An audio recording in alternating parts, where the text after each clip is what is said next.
All right, man, I hear people saying they should pay Jared Goff as soon as possible. Let's talk about real quick why you probably don't want to pay Goff as soon as possible. Now, and maybe why you should. Let's do both sides of the coin. So why you probably should play Jared Goff as soon as possible, because if he goes on and have another great season, I mean, if he just trumps Matthew Stafford, wins the NFC North, right then and there, it's justification. If he goes on to win a playoff game, you know, he goes on to make the NFC Championship game, he goes on to do anything beyond, similar to you know, after winning the playoff game, I think it's, you know, then you should say, damn, I might want to lock him up now. Because you've seen what happened with the Baltimore Ravens, where Joe Flacco, you know, it intertwined with Ray Lewis telling the team it was his last ride. Joe Flacco went out there, had an amazing playoff run, got overcompensated when they could have just paid him less the year before. So obviously you can lock in Jared Goff at a respectable number right here. Nobody know the number. You see Daniel Jones getting the amount of money Daniel Jones getting. You see what Lamar get. You see what Kyler Murray get. And in winning, he's more accomplished than Kyler Murray and Lamar Jackson. And Deshaun Watson, honestly. You know, if it wasn't for Patrick Mahomes going ape shit in that second or third quarter in a playoff game, you know, he can make a nice argument for that. So, also, we don't know the number, but, you know, you talking about you can win and the price can go up. Right now, maybe another reason why maybe the price is doable. It's cheaper right now. Maybe you can lock him in at a good number. Maybe he willing to compromise more now because it's earlier. Next year, you know, he wins something, they do something, which a lot of y'all are expecting, which I'm not expecting it. Y'all know my stance. I have no expectations. I mean, look what the Pistons did to me last year. You know, we all have, but I have expectations for the Pistons. They haven't reached the Lion area yet, but in my mind, but you know, they getting there. But yeah, y'all know I don't really have expectations for the Lions anymore. So, and I don't predict wins, losses. I don't do draft grades. It's fucking stupid. It's the stupidest thing out of what I said. So if you could lock him, he's more likely to compromise right now. You know what I'm saying? And more likely to do a team-friendly deal. Another reason why it may be better to lock him in right now. I mean, those are only really good reasons. It ain't too many other good reasons to lock him in right now. I mean, obviously, it's not a lot of reasons to lock, you know, not a lot of reasons only real reason you shouldn't lock him in right now to see if he can duplicate or do better than he did last year. That's the only reason. And then I guess you could say, well, you don't lock him in right now, he could get injured.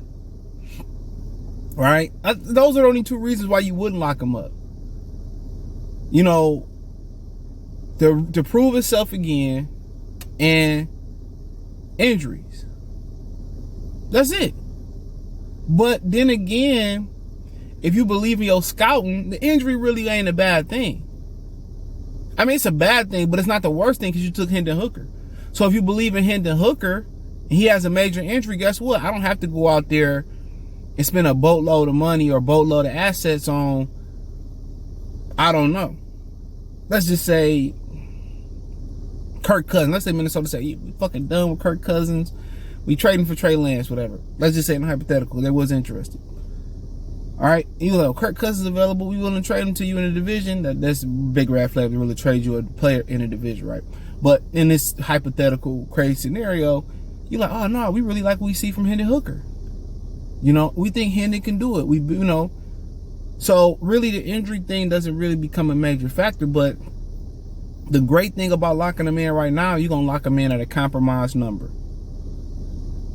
Yesterday's price is not today's price. So, I mean, you can get to the middle of the season, he could be doing phenomenal. You can say, well, you know what, man, we 6-0, or we 7-1, or we 5-1, 4-0. You can say, okay, we really knock you in at this number. What you want? No trade clause, couple more $1 million.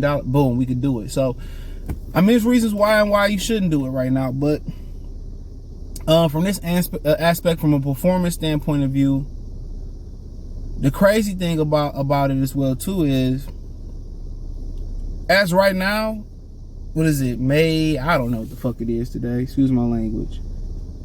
May 3rd. Damn, it's been a long day. May 3rd, right? You could say we could say we could lock him in. But as of May 3rd right now, you don't even know what type of weapons you got. His weapons are not better on paper last year compared to this year. Because starting off the year, you won't have Jameson Williams. So last year you had DJ Shark, you had DJ Shark. I feel like I'm forgetting somebody when I talk about it, but you had DJ Shark last year.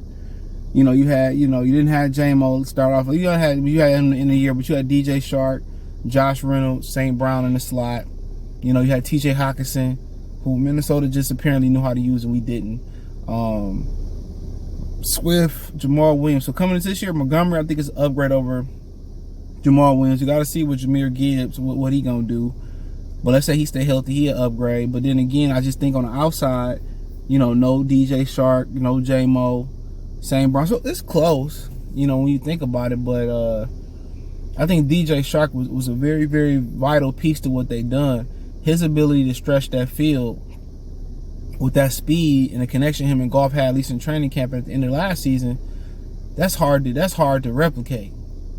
And you gonna miss J-Mo for six games. So really, it's really gonna boil down to Josh Reynolds and St. Brown, because one of the things, and how creative they are with Jahmyr Gibbs, because one of the things I say this, with Sam Laporta, you really ain't counting on shit from him. He's a rookie tight end. Whatever he give you is good. Remember, TJ Hawkinson had that one first game versus Arizona where he looked great. That was one of his best games in Detroit in that Seattle game from last year.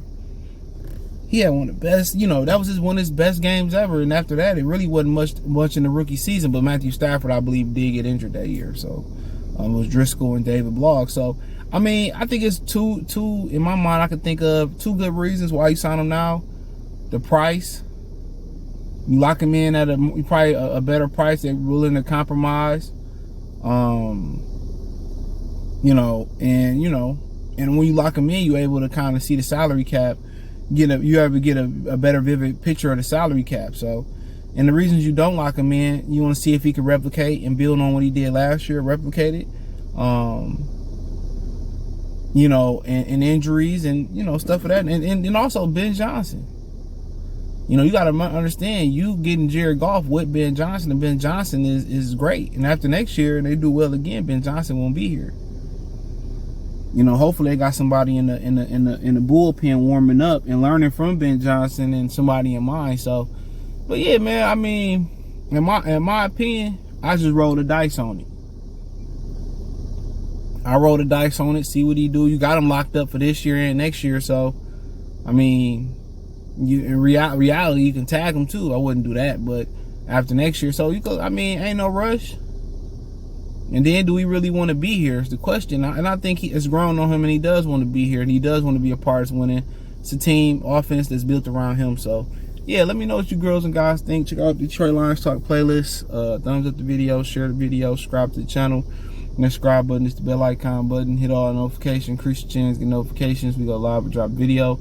Financially want to support the channel, Cash App, $CJ Good 313, Venmo CJ Good 313, PayPal link inscription.